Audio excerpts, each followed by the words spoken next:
This is Tomonews for Wednesday, February 8th. Dripping is the new vaping. A Yale study has found that 1 in 4 teens have tried an alternative vaping technique, which health experts warn is potentially dangerous. E-cigarettes are typically equipped with a refillable cartridge, which feeds liquid to a heating coil to create inhalable vapor. With dripping, the cartridge is discarded, and drops of e-liquid are applied directly onto the heating coils or atomizer. The technique reportedly produces a stronger hit and thicker smoke. Users can more conveniently switch flavors and even customize or rebuild their coils. Researchers have found that higher coil temperatures associated with dripping emit more harmful chemicals. E-liquid spillage also poses a concern, since it often contains nicotine that is more easily absorbed through the skin. Due to the many health concerns regarding vaping, the FDA has decided to the same way it does conventional tobacco products, though the new rules have yet to be released. Connecticut man brutally attacks family, is shot and killed by police. Christopher Andrews, 51, pictured here with his wife Kathleen and 3 children, attacked his family the morning of February 16th. The incident occurred at the family's rental home in Fairfield, Connecticut. Andrews reportedly attacked his wife first, causing severe stab and blunt force wounds to her face. He also attacked his 12-year-old son. When Andrews tried to strike his 13-year-old daughter, she was able to avoid and escape him. He then tried to hit his 15-year-old son with a baseball bat, but the teen was able to wrestle the bat away and also flee from his father. The girl was able to get to neighbors and call 911. When the first officer arrived at about 6 a.m., Andrews was still armed with a knife and refused to obey commands to stop approaching the officer. The officer fired and shot him. Christopher Andrews was taken to Bridgeport Hospital, where he was pronounced dead. His wife Kathleen Andrews was also taken there and was last listed in critical condition. The younger son was flown to Yale New Haven Hospital with critical injuries. The 2 other children were taken to St. Vincent's Medical Center in Bridgeport. It is still unknown why Andrews attacked his family. According to police, there is no history of domestic violence. The investigation is ongoing.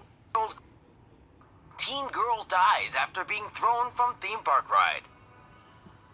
A 14-year-old girl in Chongqing, China, has died after an amusement park ride suddenly spun out of control. This short clip captures the horrific accident at Zhohua Park on February 3rd. The cause of exactly what went wrong has yet to be determined, but as it appears on video, multiple passengers were strapped in by safety harnesses. There may have been a malfunction with the girl's harness, or maybe it wasn't locked in properly, because somehow it came loose and left her hanging on for dear life. As the ride swung, she somehow managed to cling to the ride for at least 2 full rotations. In the end, though, the force of the ride was too much for her, and she slipped off, flying straight into a metal fence before collapsing to the ground. Attempts to resuscitate her were unsuccessful, and the girl was pronounced dead at the hospital. An investigation into the tragic incident is currently underway. A man has been going around sucking women's toes in Walmart's footwear department. This man's sales technique really sucks. His name is Michael Brown, and he was arrested after being accused of tricking a Walmart shopper into sucking her toes. The victim and her daughter were browsing the Lincolnton, North Carolina Walmart footwear section when the weirdo approached, telling them he was a student doctor in podiatry. The woman accepted his help, then he asked to take a photo of her foot for research. She agreed. And that's when it got weird. He took her foot into his mouth. The woman freaked out and yanked her foot free, denying him the salty, intoxicating musk he so craved. Realizing he'd gone a step too far, he backpedaled and pleaded for her forgiveness and offered to foot the bill for her groceries before she left. Police say Brown, a registered sex offender, tried the same trick on another woman in a different Walmart earlier that day. She alerted the cops after sensing something strange was afoot. Hero mom jumps out of burning building to save baby. I hope Christina Simos of Haverhill, Massachusetts had a great Mother's Day this year because she deserves it. She may never walk again after she broke her back while saving her son from a fire on May 7th. Simos was lying in bed with her 18-month-old son, Cameron, when the fire alarm went off. She saw smoke right outside her window and knew she had to act quick. Flames were only 10 feet away from where I was standing, Simos said.